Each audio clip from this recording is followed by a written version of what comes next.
We are immediately plunging into a world right on the brink. Imagine Narnia, the land of talking beasts and ancient magic, not falling to an invading army, but collapsing under the weight of an insidious manufactured lie. Yeah, and we are far from the comfort of Cair Paravel. We're way up to the west, near the great waterfall Cauldron Pool. And the sound you'd hear is not celebration. It's described as everlasting thunder.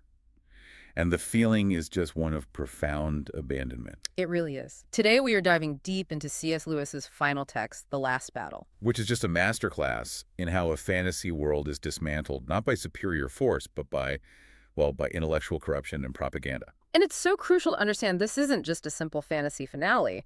Lewis uses this text to deliver a scathing critique of political manipulation and the calculated destruction of absolute moral truth. So our mission today is to take this single, deeply significant source material and really dissect the essential lessons. We're going to focus on the highly sophisticated techniques used to convince an entire kingdom that their god has become the devil. Exactly. And you, the listener, are probably intensely curious about how a world once so purely magical meets its final fate. And how its inhabitants handle what can only be described as absolute state-sponsored gaslighting. It feels like a pretty urgent question for us today to see just how easy it is to replace reality with a convenient narrative.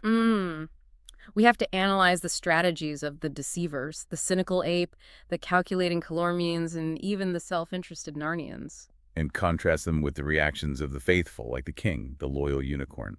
And of course, the tragically distrustful dwarfs. The initial tension is set immediately.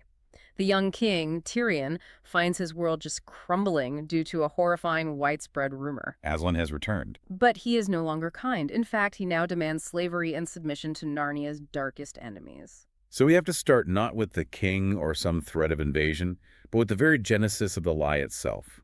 Lewis chooses to start the end of the world with the most petty local form of vice. That's right. Let's head to the Western Wild and analyze the fabrication of the false prophet. Lewis is just brilliant here because he shows that great evil often springs from something really small, domestic selfishness. That's it. We meet the antagonists, shift the ape, and puzzle the donkey in the seemingly insignificant Western Wild.